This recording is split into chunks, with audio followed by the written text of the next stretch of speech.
El 17 de septiembre de 1985, un hombre de 30 años salió del edificio que él mismo había construido. Cargaba una caja con objetos personales, una foto enmarcada, algunos libros, un par de documentos, nada más. Fuera le esperaba un coche. Se subió, cerró la puerta y no miró hacia atrás. El hombre se llamaba Stephen Paul Jobs. Tenía 30 años, 5 meses y 7 días. Era multimillonario. Era famoso. Era, desde los 23, una de las caras más reconocibles de la revolución tecnológica más importante del siglo XX. Y acababa de ser expulsado de la empresa que él mismo había fundado, Apple Computer Incorporated, la empresa cuya misma existencia había cambiado el mundo. La empresa que había llevado el ordenador personal a millones de hogares. La empresa que él había construido con sus propias manos, en un garaje de Los Altos, California, 10 años antes. Acababa de echarlo. Su propio consejo de administración, con un voto unánime, por recomendación del hombre que él mismo había contratado 2 años antes. No hubo gritos. No hubo escándalo público inmediato. Solo una nota de prensa seca, unos papeles firmados y una caja de cartón bajo el brazo. Steve Jobs, el genio obsesivo que había dado al mundo el Macintosh, acababa de convertirse en el mayor fracaso empresarial de Silicon Valley. Lo que no sabía esa tarde, ni él ni los hombres que lo habían echado, era que en 12 años volvería a entrar por esa misma puerta. Y que esta vez, todos los que lo habían despedido habrían desaparecido. Esta es la historia de la traición más espectacular de la historia empresarial moderna y de la venganza más elegante. Bienvenidos a Autopsia Empresarial. Para entender lo que pasó aquel día de septiembre de 1985, hay que volver atrás. Hay que volver a un garaje. Hay que volver a una California distinta. Una California sin Google, sin Facebook, sin Amazon, sin smartphones y, por supuesto, sin iPhone. California, 1976. 2 amigos se juntan para montar un negocio. Uno tiene 21 años, el otro 25. Ninguno tiene dinero. Ninguno tiene estudios completos. Uno ha abandonado la universidad después de 6 meses. El otro es un ingeniero autodidacta que ha trabajado en Hewlett Packard. Se llaman Steve Jobs y Steve Wozniak. Los llamarán los dos Steve. Wozniak es el ingeniero, el que sabe soldar, el que sabe programar, el que diseña literalmente con sus manos los primeros prototipos de un ordenador doméstico que la mayoría de empresas en ese momento consideraría un absurdo comercial. Jobs es el otro tipo de genio, el que no sabe soldar, pero sabe vender, el que no sabe programar, pero sabe convencer, el que entiende, años antes que el resto del planeta, que los ordenadores no son para empresas, son para personas. Esta distinción, que hoy nos parece obvia, en 1976 no lo era. En 1976, un ordenador era una máquina del tamaño de un armario que solo podían tener bancos, universidades y agencias gubernamentales. Nadie, absolutamente nadie, pensaba que iba a haber un ordenador en cada casa, en cada mesa en cada mochila. Nadie excepto Steve Jobs. La primera Apple se montó en el garaje de los padres de Jobs, en Los Altos, literalmente. Placas base esparcidas por el suelo, cables enredados, pantallas de televisión reconvertidas, el olor a cautín y a pizza fría a las 3 de la mañana. La Apple I, vendida en 1976, fue un éxito modesto. Solo se fabricaron unas 200 unidades, pero puso el cimiento. La verdadera explosión llegaría un año después.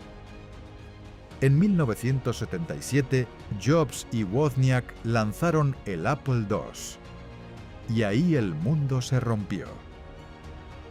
El Apple II fue el primer ordenador personal verdaderamente masivo de la historia. Colores, sonido, gráficos, facilidad de uso y sobre todo una caja de plástico bonita, pensada para estar en el salón de una familia, no en el sótano de un laboratorio. Se vendió, y se vendió, y se vendió durante más de una década. En 1980, Apple salió a bolsa. Steve Jobs, con 25 años, se convirtió en multimillonario de la noche a la mañana.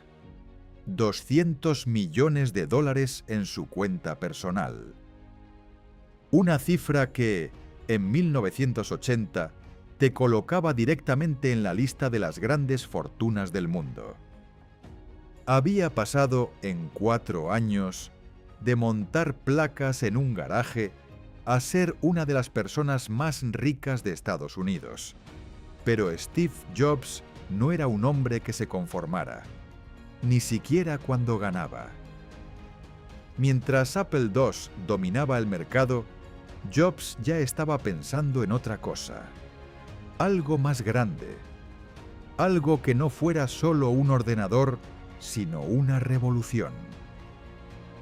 Quería una máquina que no pareciera una máquina que pudiera usar tu madre, una máquina con la que pudieras dibujar, escribir, hacer música, crear una máquina bonita, elegante, con alma.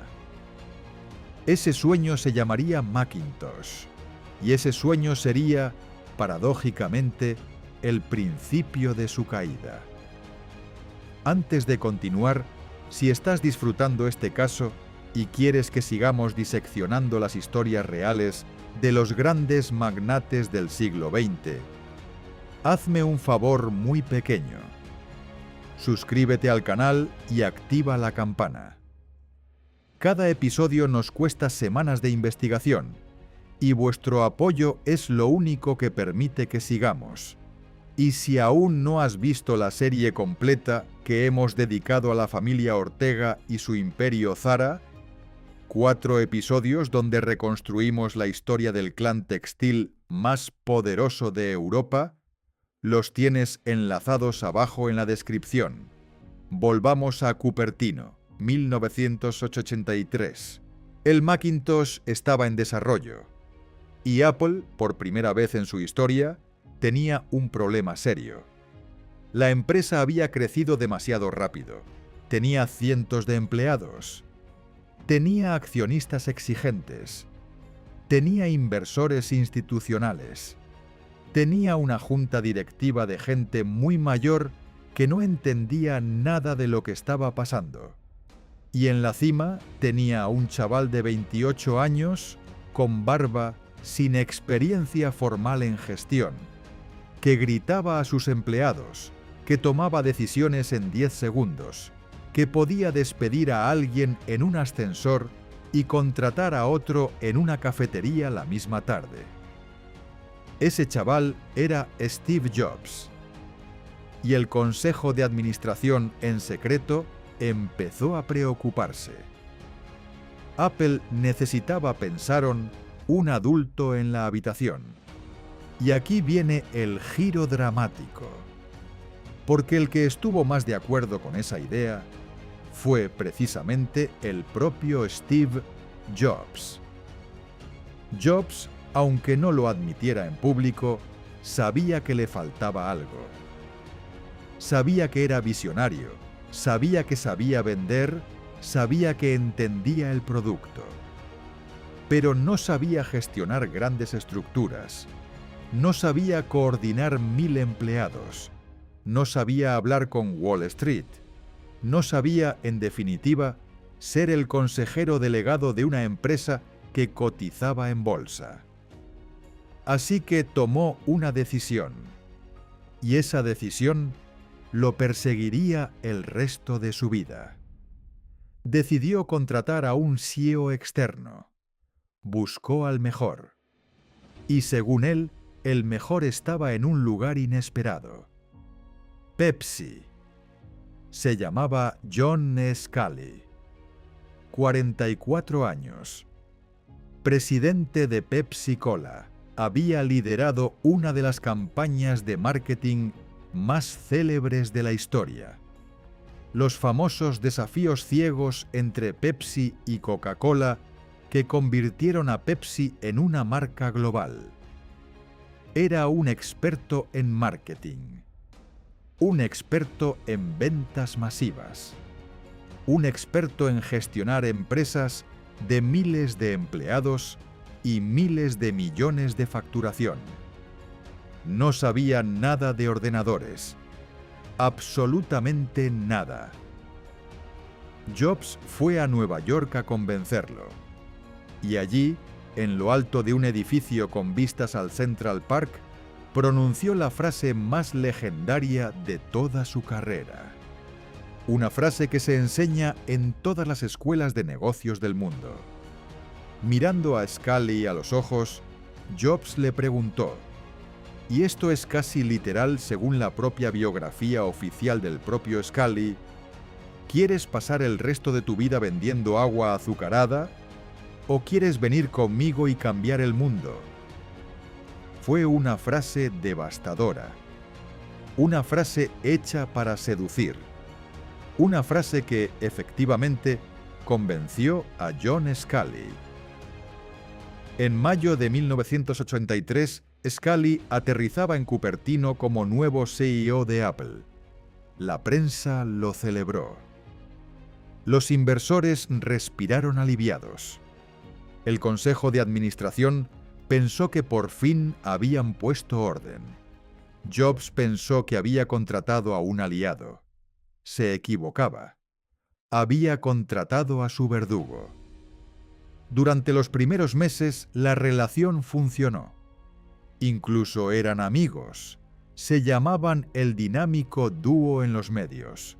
Una foto de los dos, sonrientes, con un Macintosh entre las manos, dio la vuelta al mundo. Pero pronto aparecieron las grietas.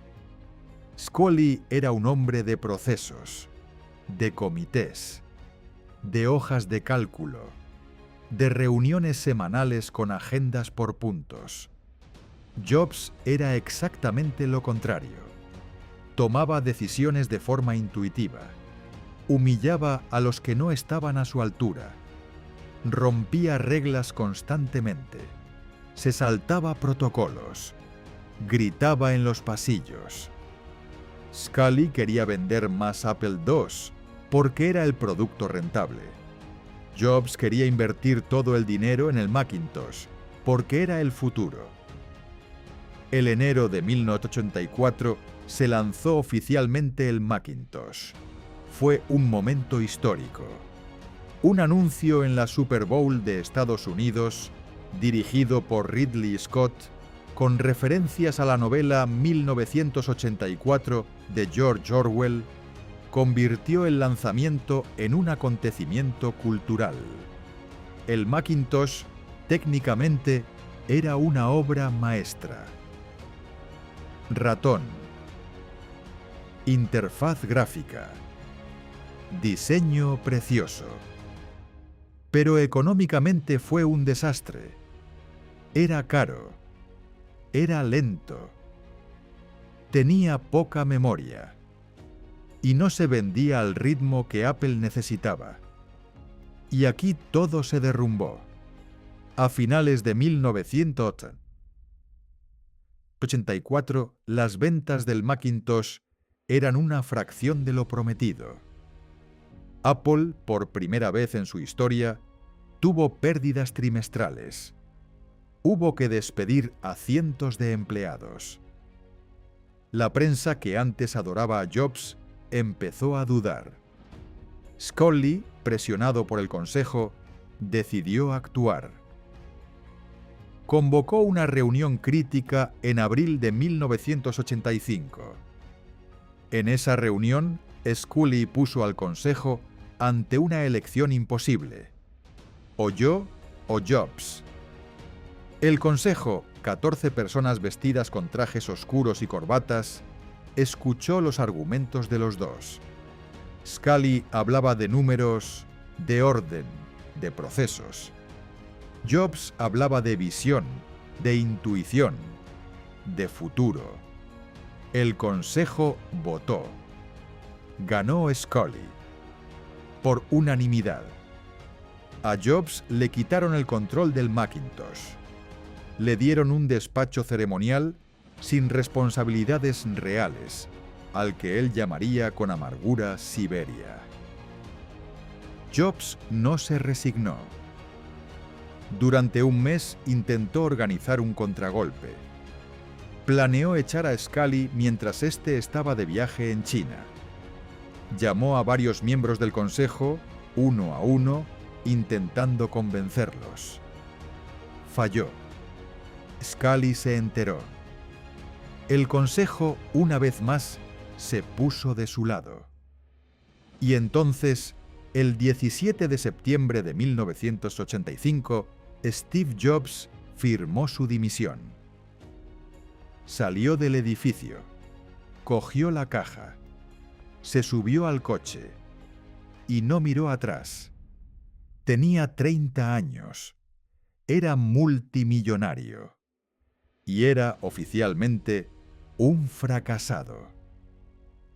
Sus propias palabras, años después, en el discurso más famoso de toda su vida, fueron brutales.